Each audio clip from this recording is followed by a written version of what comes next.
Au niveau des conditions de travail, c'est évident que c'était, à l'époque, c'était pas très facile. Les gens gagnaient, un opérateur de salle de cuivre en 1927 gagnait 35 cents de l'heure. Travaillait 48 heures par semaine. La qualité de l'air était très difficile. Les protections respiratoires étaient presque inexistantes. Un petit peu avant la crise économique, en 1927 à 1928, on avait construit une usine d'alumine qui était située en fait sur les terrains de l'usine de fluorure d'aujourd'hui.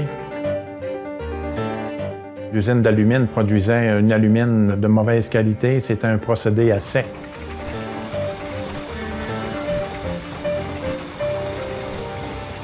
On a commencé à produire en mars 1928 et on l'a fermé à l'été 1931. Donc, on est obligé d'acheter l'alumine de la compagnie Alcoa aux États-Unis, de la ville de Saint-Louis, et eux livraient l'alumine à Arvida entre 1931 et 1936.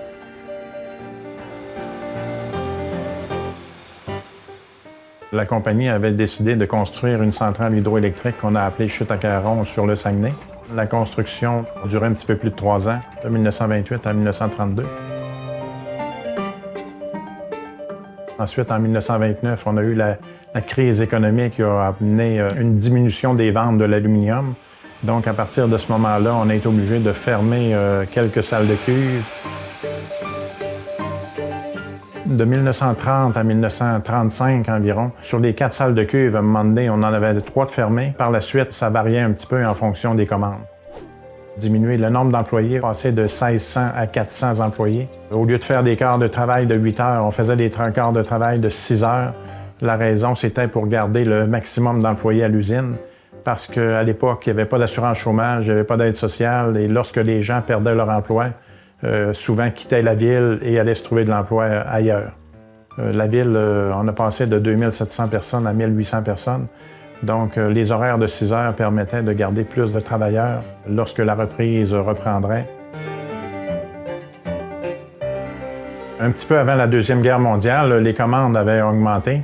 Et en 1935, on a décidé d'être autonome au niveau de l'alumine. Donc, on a construit Hydrate West, la seule usine au Canada qui produisait de l'alumine de bonne qualité avec un nouveau procédé, le procédé Bayer. Donc, dès 1936, on a commencé à produire de l'alumine. La population a passé de 2000 personnes à aller jusqu'à une dizaine, 10-12 000 personnes en 1940.